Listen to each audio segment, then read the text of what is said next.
Bonjour, aujourd'hui on se penche sur un humoriste qui fait parler de lui, Umut Köker, et son spectacle Paradoxe. Oui, on a vu passer cet article qu'il présente un peu comme une nouvelle voix, quelqu'un qui bouscule les clichés sur scène. Exactement, au théâtre Le Métropole à Paris.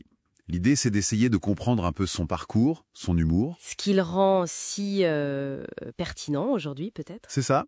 D'ailleurs son parcours est assez singulier, non? Tout à fait. Né en 92, Aubervilliers, origine kurde et turque, et puis surtout un master en UX design. Ah ouais, UX design, ça c'est intéressant. Oui, c'est pas commun pour quelqu'un qui finit sur scène, ça interroge sur son approche, peut-être. Comment il voit le public, comment il construit son propos, quoi. Peut-être cette idée d'expérience utilisateur, justement, comment l'autre perçoit. Et comment il a fait le saut alors, du design à l'humour? Alors, après ses études, il a commencé à tourner dans les comédie clubs parisiens, les scènes ouvertes. Le parcours classique en quelque sorte. Oui, mais ça a pris assez vite. Il s'est fait remarquer. Suffisamment pour faire des premières parties, j'ai lu. Exactement, et pas des moindres. Walidia, Qui met en scène son spectacle d'ailleurs. c'est ça. Mais aussi Fabrice Eboué, Roman Fraissinet. Donc un bon apprentissage, quoi. Clairement. Et Paradoxe alors, ce spectacle. De quoi ça parle au fond? Ça mélange beaucoup de choses, en fait. Des trucs très perso, son enfance en cité, ses origines. Et puis des réflexions plus larges sur la société, sur le regard des autres. C'est centré sur l'apparence, le délit de faciès comme il dit. Oui, c'est vraiment le fil rouge. Mais il le fait avec beaucoup d'autodérision. Il transforme des situations potentiellement pénibles. C'est ça. Des anecdotes, tu vois, t'as une sortie en pédalo qui finit mal, un passage au commissariat, un entretien d'embauche. Et des trucs vécus quoi. Voilà, des moments de discrimination ordinaire qu'il raconte avec humour. Son apparence devient une sorte de point de départ pour parler de jugement, d'identité. C'est là le paradoxe du titre peut-être. Rire de choses graves. Oui, je pense.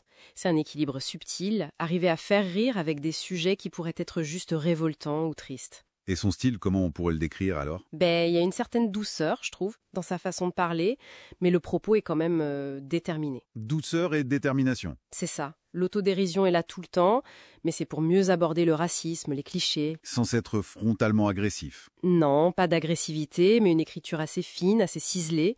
Et la mise en scène de Walidia, ça doit aider à structurer ça, à donner du rythme. Pour que ça reste léger malgré tout. Voilà, que le message passe sans lourdeur. Et apparemment ça plaît. La critique est bonne, non? Oui, Le Monde parlait d'un subtil mélange de douceur et de détermination qui pulvérise le délit de faciès. C'est plutôt élogieux. Et le public suit? Ah oui, les retours sont vraiment enthousiastes. Ça parle de spectacles hilarants, poignants, d'autodérision qui fait mouche. Le genre de spectacle où on rit et on réfléchit un peu aussi? C'est ça.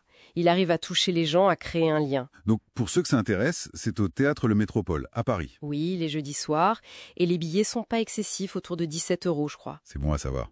Et il ne fait pas que Paris, attention. Il y a une tournée prévue en 2025. Ah oui, où ça?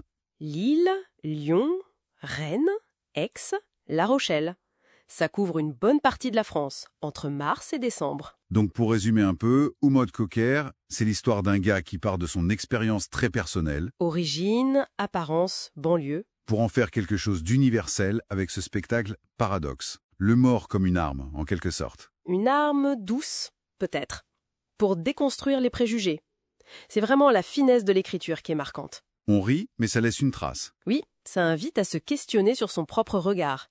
L'apport de Walidia est sûrement important là-dedans aussi. Un artiste à suivre, donc. Clairement. Et ça nous amène à une dernière question, peut-être un peu plus large.